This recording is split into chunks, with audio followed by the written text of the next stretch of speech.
من الشيطان الرجيم بسم الله الرحمن الرحيم فلولا نفر من كل فرقة منهم طائفة ليتفقهوا في الدين صدق الله العظيم وصدق رسوله النبي الكريم ونحن على ذلك لمن الشاهدين والشاكرين والحمد لله رب العالمين।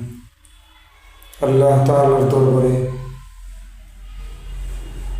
অগণিত তারিফ এবং প্রশংসা যে মহান রব্বুল আলামিন আমাদেরকে আজকে আবার প্রতিদিনের মতো আরেকটা ভিডিও প্রোগ্রামে শরীক হওয়ার তৌফিক দান করেছেন। আমাদের ধারাবাহিক আলোচনার আজকের 10 নম্বর অধ্যায়। 10 নম্বর অধ্যায়ের মূল বিষয় হল ছাত্রদের আচরণগত সমস্যা মোকাবেলা করা। ছাত্রদের মধ্যে আচরণগত কিছু সমস্যা থাকতে পারে, এগুলো আমি শিক্ষক হিসেবে আমার মোকাবেলা করতে হবে, মোকাবেলা করে সামনে আগাইতে হবে। কিভাবে মোকাবেলা করব এই বিষয়ে আলোচনা করা। আচরণগত সমস্যা শিক্ষার পরিবেশকে ব্যাহত করে। শিক্ষার্থীর মধ্যে যদি আচরণগত কোনো সমস্যা থাকে, এটা শিক্ষার পরিবেশকে ব্যাহত করবে, শিক্ষার পরিবেশের মধ্যে ব্যাঘাত সৃষ্টি করবে। শিক্ষক হিসেবে এগুলোর উৎস বোঝা এবং দক্ষতার সাথে মোকাবিলা করা জরুরি। দক্ষতার সাথে আমাকে মোকাবিলা করতে হবে। এই অধ্যায়ে আমরা 5টি বিষয়ে 5টি সাধারণ সমস্যা এবং তার করণীয় বিশেষভাবে আলোচনা করব ইনশাআল্লাহ। 1 নম্বর হলো মনোযোগহীনতা। ছাত্রদের একটা কমন সমস্যা। ছাত্র ক্লাসের মধ্যে মনোযোগী নয়। ছাত্র আসে পড়তে, ঠিক শিক্ষার্থী পড়ার জন্য আসে, কিন্তু পড়ার মধ্যে মনোযোগী নেই, তার মনোযোগ নেই। এই একটা সমস্যা। ছাত্র অন্যদিকে তাকায় থাকে, ক্লাসের মধ্যে তাকায় থাকে না, ক্লাসের মধ্যে মনোযোগ নেই, অন্যদিকে তাকানো। অথবা ছাত্ররা মোবাইল নিয়ে আসে ক্লাসে, মোবাইলের মধ্যে মোবাইল নিয়ে ব্যস্ত থাকে। এর কারণ হলো বিষয়ের উপস্থাপন ভিন্ন মাত্রিক না হওয়া, মানে ভিন্ন কৌশল না হওয়া। যে বিষয়ে আমি পড়াইতেছি, দরজ দিতেছি, পাঠদান করতেছি, ওই বিষয়ের উপস্থাপনা ভিন্ন মাত্রিক না হওয়া, কোনো নতুন উপায়ে না হওয়ার কারণে 1 নম্বর। 2 নম্বর, ছাত্রের মধ্যে পারিবারিক সমস্যা অথবা মানসিক চাপ থাকার কারণে মনোযোগ নাই। ক্লাসের মধ্যে ছাত্রের মনোযোগ না থাকার একটা কারণ পারিবারিক, হয়তোবা পারিবারিক সমস্যা আছে, আর না হয় মানসিক চাপ আছে ছাত্রের মধ্যে। অথবা আর একটা পয়েন্ট, অতিরিক্ত ক্লাসের অতিরিক্ত ক্লাস, প্রয়োজনের বেশি ক্লাসের কারণে ছাত্রের মনোযোগ ধরে রাখা মুশকিল হয়। এই কারণগুলো। তো এই সমস্ত সমস্যাগুলোর সমাধান আমি কীভাবে করব? সমস্যার সমাধান হলো প্রত্যেকটা বিষয়গুলোকে গল্পের মাধ্যমে বলা, ভিডিও আকারে বাস্তব উদাহরণ দিয়ে শেখানো, গল্প দিয়ে শেখানো, বাস্তব উদাহরণ দিয়ে শেখানো, প্রয়োজনে কিছু ভিডিও ক্লিপ দেখানো। ওই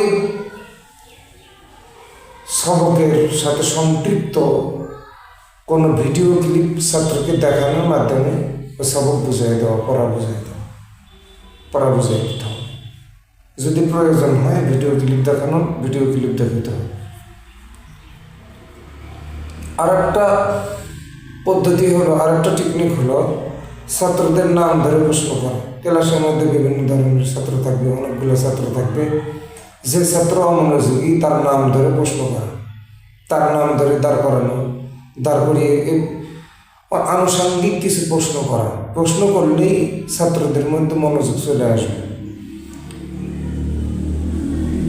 আর এটা হলো শর্ট ব্রেক এবং গেম বেসড অ্যাক্টিভিটি রাখা, এটা চালু রাখা।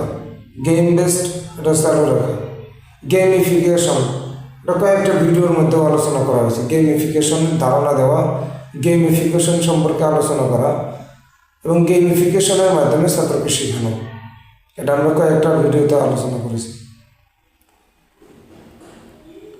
আর আর যদি বেশি সমস্যা হয় কোনো ছাত্রের মধ্যে, তাহলে ছাত্রকে ডেকে নিয়ে একান্তে কিছু কথা জিজ্ঞেস করা, তার সাথে কিছু কথা শেয়ার করা, তার সমস্যাগুলো শোনা, শুনে পারলে এই সমস্যাগুলো সমাধান দেওয়া, এটা আমাদের জন্য জরুরি।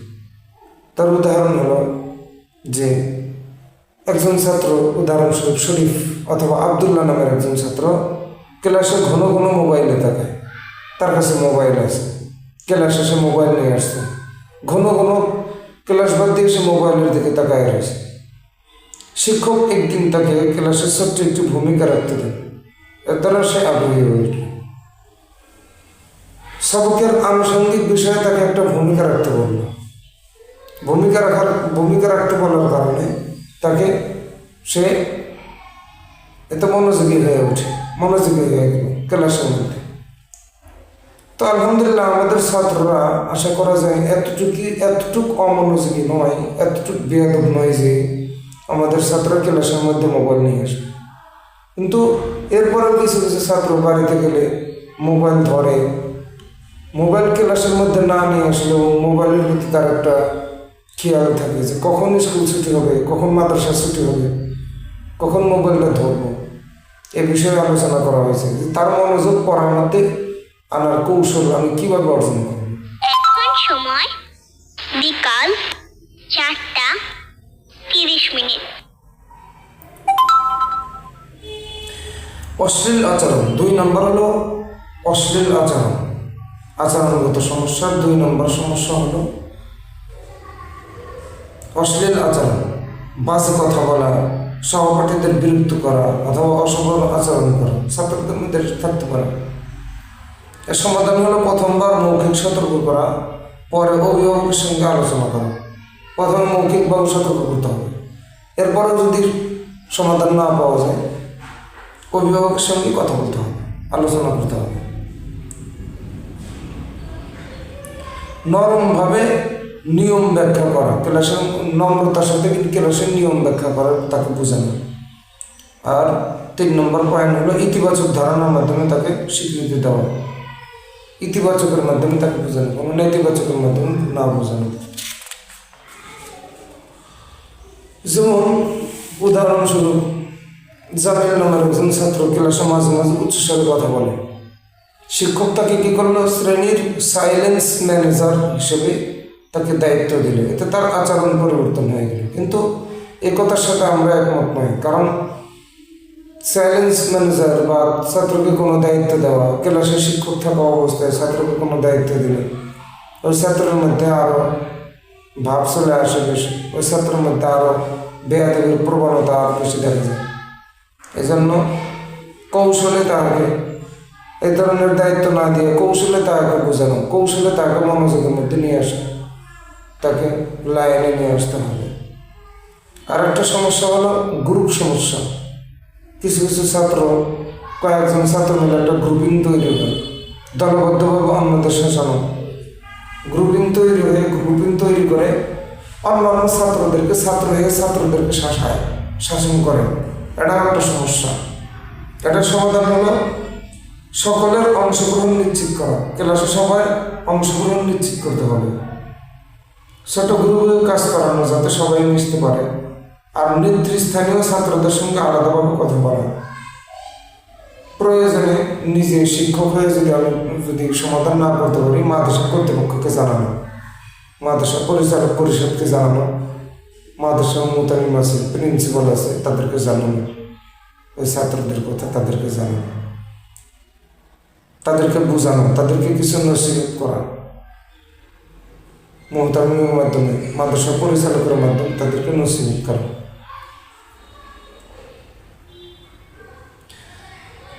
আরেকটা হলো মানসিক চাপ। 4 নম্বর মানসিক চাপ বা উদ্বেগ। ছাত্রের মধ্যে মানসিক চাপ থাকার কারণে ক্লাসে অমনোযোগী।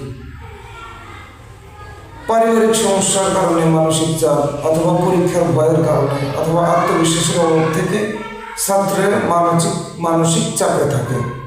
তাহলে কয়েকটা কারণ থাকতে পারে মানসিক চাপে। 1 নম্বর পারিবারিক সমস্যা, আবার পরীক্ষার ভয় এটা হইতে পারে, আবার আত্মবিশ্বাসের অভাব থাকতে পারে। এ কারণে ছাত্রদের মধ্যে মানসিক চাপ তৈরি হয়। এখন মানসিক চাপ একজন ছাত্রের মধ্যে আছে, এটা কীভাবে বুঝবো? আমি শিক্ষক হিসেবে বুঝতে হবে, কীভাবে বুঝবো? তো তার কয়েকটা চিহ্ন হলো, ওই ছাত্র হয়তো বা চুপচাপ থাকবে, নতুবা কান্না করবে, ছোট মানুষ হিসেবে কান্না করবে, আর না হয় অস্বাভাবিক আচরণ করবে। স্বাভাবিক আচরণ নয়, অস্বাভাবিক কিছু আচরণ করবে। তাহলে বুঝে নিতে হবে ছাত্র মানসিক চাপের মধ্যে আছে। এর সমাধান আর কৌশল হলো যে সহানুভূতির সাথে কথা বলতে হবে। ছাত্রকে ডেকে নিয়ে এসে ফ্রিভাবে তার সাথে সহানুভূতির সাথে কথা বলা, অভিভাবকের সাথে কথা বলে অভিভাবকের সাহায্য নেওয়া, অভিভাবকের সাথে শেয়ার করা। 3 নম্বর হলো সময় দেওয়া, বিশ্বাস তৈরি করতে উৎসাহ করা।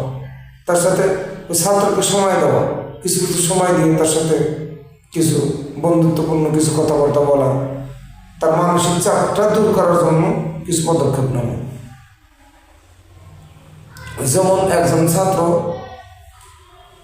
পরীক্ষার আগে কান্না করতেছিল। কেন কান্না করতেছিল? মানসিক চাপ, পরীক্ষার ভয়, এই পরীক্ষা না জানি কি হয়, আমি ফেল করি কিনা, এই ভয়ে একজন ছাত্র কান্না করতেছে। তো শিক্ষক তাকে আলাদাভাবে নিয়ে সান্ত্বনা দিল এবং এ বলে যে ফলাফল আসলে মুখ্য উদ্দেশ্য নয়, শেখাটাই আসলে মুখ্য উদ্দেশ্য, এই বিষয়গুলো বলে তার সাথে কথাবার্তা বলে সান্ত্বনা দিল।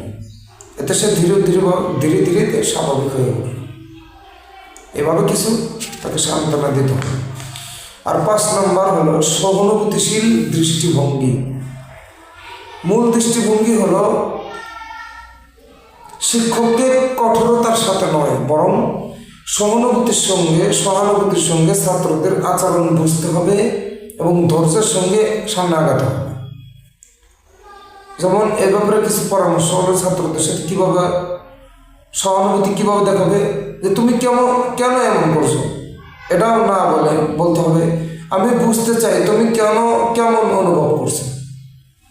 এরকম না বলে তুমি কেমন অনুভব করতেছো, তোমার এখন কেমন লাগতেছে, তোমার অবস্থা কি। আর 2 নম্বর হলো ধৈর্য না হারানো। আচরণগত পরিবর্তন ধাপে ধাপে ঘটাতে হবে।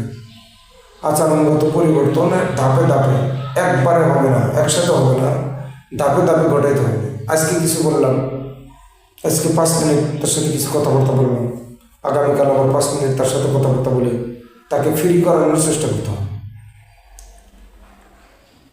আচরণগত সমস্যার পিছনের কারণ খুঁজে বের করতে হবে, যে কী কারণে তার আচরণগত সমস্যা। সমস্যা খুঁজে বের করে তার সমাধান দিতে হবে। সহানুভূতির সঙ্গে মোকাবেলা করাই একজন দক্ষ শিক্ষকের মূল গুণ। তাছাড়া তাড়াহুড়ার মাধ্যমে নয়, তাড়াহুড়ার মাধ্যমে করা যাবে না, ধৈর্য হারানো যাবে না, পরিকল্পনার সঙ্গে প্রতিটি সমস্যার সমাধান করতে হবে। এই ছিল আমাদের আজকের আলোচনার মূল বিষয়। তাহলে মূল বিষয়গুলো আমি আবার বলতেছি। আমাদের আজকের আলোচনার মূল বিষয় ছিল ছাত্রদের আচরণগত সমস্যা মোকাবেলা করা। এই ব্যাপারে 5টি পয়েন্ট। 1 নম্বর হলো মনোযোগহীনতা, 2 নম্বর অশ্লীল আচরণ করা, 3 নম্বর হলো গ্রুপিং সমস্যা, 4 নম্বর হলো মানসিক চাপ বা উদ্বেগ, আর 5 নম্বর হলো সহানুভূতিশীল দৃষ্টিভঙ্গি। এই 5টি পয়েন্টে আজকে আমরা আলোচনা করব। আশা করি ইনশাআল্লাহ সবাই বুঝতে পারছেন। ইনশাআল্লাহ পরবর্তী ভিডিও পাওয়ার জন্য অপেক্ষা করবেন, আমার এই চ্যানেলে চোখ রাখবেন, আর আমার এই ছোটো চ্যানেলের সাথে সবাই অ্যাড হয়ে যাবেন, সাবস্ক্রাইব